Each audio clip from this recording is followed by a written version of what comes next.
Biruin mo, papailan daw ako ng complaint sa barangay, saka sa mga law enforcement para mag-complain daw itong Ola na ito na nai-message sa akin.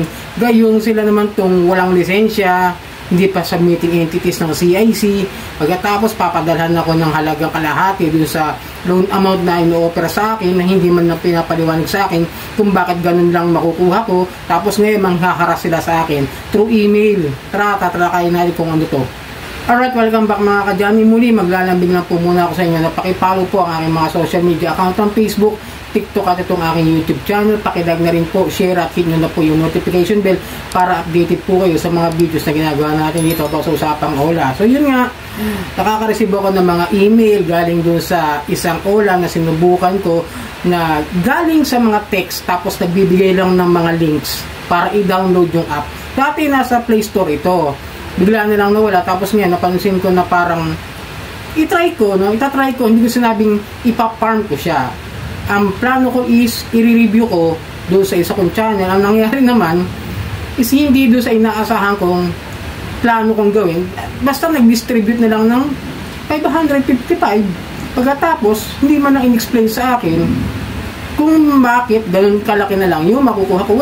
Walang sinabing processing fee, management fee, risk fee, o something hidden charges na kailangang ibawas doon sa loan ko na sinasabi nilang 1,000 for 7 days. Okay? Kaya medyo, sabihin ko lang na, hindi ko pwedeng i-expose talaga ngayon dahil may plano ako sa Ola na ito. Dahil iniipon ko lang yung mga ebidensya na aking ipo-forward at baka mag-personal ako mag-complain na naman either PNP, NBI, or PAOK. Kasi wala itong lisensya. Tinignan ko sa SEC, wala. Ang lakas ng loob nitong Ola na ito na fly by night lang naman, nasasabihan ako na i-report ako at papakita ko sa inyo pero tatakpan ko yung Ola, okay, yung pangalan ng Ola para hindi masyado mahalata. Pero alam sigurado kung nanonood itong mga to, ay target ko talaga kayo ngayon. Papakita ko lang sa inyo yung email nila pero tatakpan ko yung pangalan. This is an attempt to collect a debt. You have 12 hours to pay. This letter serves as a formal notice regarding your overdue loan payment with bugok na Ola. Shoutout kay Boss Ran, ginamit ko lang muna ulit. As of today, the outstanding balance of remains unpaid despite multiple reminders. Immediate payment is required to avoid escalation. Reporting to relevant authorities in accordance with our policies, we may notify local authorities including the barangay to record the unpaid obligation. Credit reporting.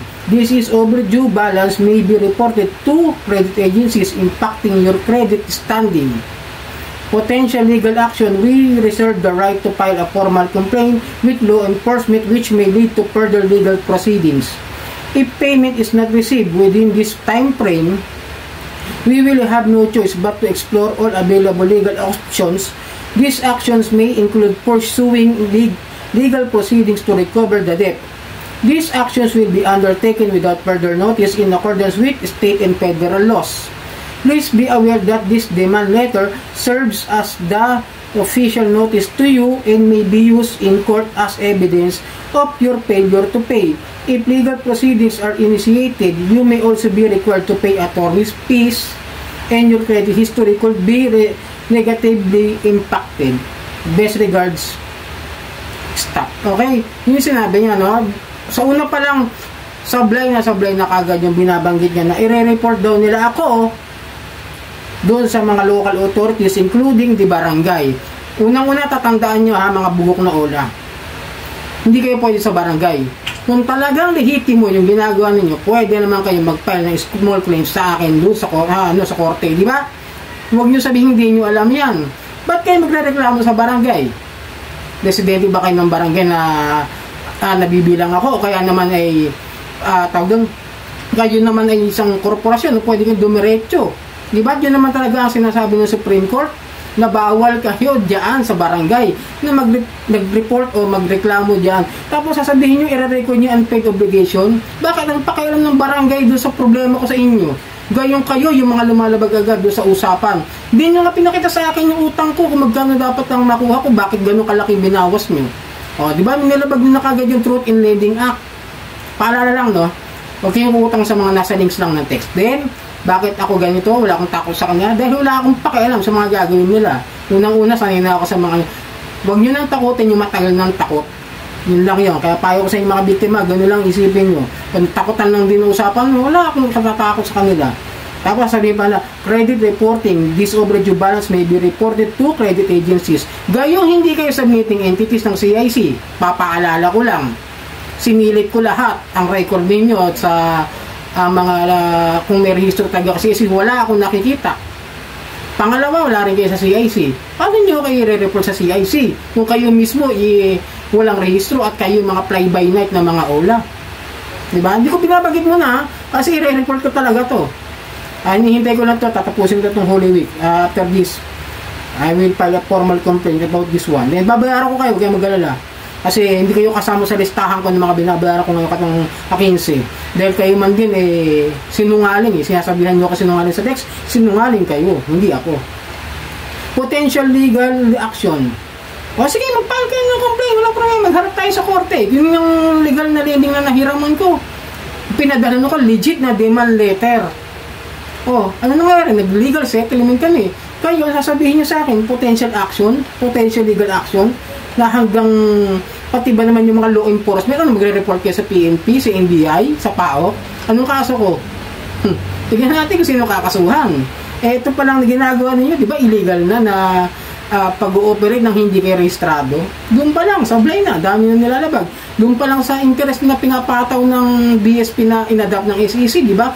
Dapat 15% per month. Anong ginawa nyo? Doon pa lang, sa processing fee na ginawa ninyo, wala namang gumagawa ng financing, lending o bangko ng ganyang kalaki ang bawas. Oo, amin natin, meron mga ibang lending company na nagbabawas ng, sabihin natin kahit 100. At least pinapaliwanag doon. Kapag nagpupunta tayo sa mga lending companies o doon sa mga ibang OLA, mas okay pa nga yata itong si Quickly para sabihin ko sa inyo Kasi kahit ito, at least itong si Quickly, buo ko matatanggap yung pera na nahihiram ko. Kahit medyo malaki lang talaga yung interest. Kahit labag din nyo sa batas ng pero hindi katulad ninyo na wala kayo ipapaliwanag o babawasan nyo agad ng ganung kalaki ng halos kalahati. Okay? Kung mabuhok na ulat nun talaga. Tapos if payment is not received within this time frame, we will have no choice but to explore all available legal options. O di ba-explore kayo? Ano kayo sa Dora? Dora? Punta kayo lahat. Puntahan nyo lahat yung gusto nyo puntahan. Hanapin nyo si Boots. Pag nakakita nyo ron, magtanong kayo kay Boots kung paano yan. Kasi kung tutusin, kahit saan tayo mag-abot, wala akong pakialam. Tandaan nyo yan, ha? Kayong mga bugok na wala talaga din. Tapos sasabihin nyo sa akin na kapag ka nag-proceed kayo sa legal at na-initiate at mag-require na yung attorney's fee, yun kung mananalo. Kaya hindi ba't sabihin natin wala nga attorney sa sa small claims. So, ito naman hindi kailangan ng attorney. Siyempre, kung mananalo kayo, tandaan nyo, kung mananalo kayo diyan sa gagawin yung hakbang, talagang may karapatan kayo na singilin yung mga nagastos nyo doon sa mga gastos sa attorney, sa mga notaryo, at sa mga kung ano yung mga dokumentong ginamit nyo para maipal yung kaso. Magkano ba yung utang ko? Diba? Sabihin natin 1,000 na lang. Sige, ba? Pag bibigyan kayo, 1,000 lang naman binigyan nyo sa akin. Gagastos ba kayo ng malaki para lang mag-proceed kayo sa legal actions diyan sa korte? Magkano babayaran yung processing fee diyan sa para mag-proceed yung small claims nyo? Sige nga, gagastos ba kayo ng attorney? Gagastos ba kayo ng malaking halaga para lang sa 1,000 na hindi nyo makuha-kuha sa akin? Ilalaban ko naman na legal. Babalik ko yung pera na nakuha ko sa inyo, pero isang buwan. Siyempre usapan, kung susundin ko ang SEC, 15% per month. Wala pang isang buwan Kailan ko lang naman nakakuha yan Parang ang pagkakaalala ko, April 1 or April 2. Di pagbibigyan ko kayo, May 1 ko kayo babayaran. Para sakto yung 15%. Di ba? Yung 555 plus 15%, adi 640. Ganun lang yun. Ngayon tayo, tsaka tayo papal ng complaint. Lilinawin ko lang. Papal ko rin ito ng complaint. Total, ganyan kayo. Magganyanan tayo ngayon. Bugok na ula. Hintayin nyo lang. Malalaman nyo kung sino kayo. Re-report ko ito either PAOK, NBI, or PNP. Hintayin lang ng konti. Huwag yung masyadong katap. Kaya kung nanonood kayo ngayon, mag-isip na kayo. Pinapalipas ko lang itong Holy Week. So yun, sana mga kadyani, huwag kayo nagpapatakot sa mga ganitong klase ng mga harassment na natatanggap ninyo, yung mga ganitong klase ng mga pinagbabanggit nila demand letter. Hindi naman demand letter to, pananakot letter to eh.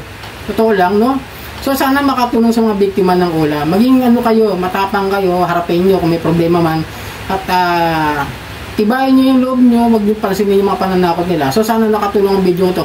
Muli, maglalambing ako sa inyo na pakipollow po ang aking mga social media account, ang Facebook, TikTok at itong aking YouTube channel. Maraming po salamat at hanggang sa muli.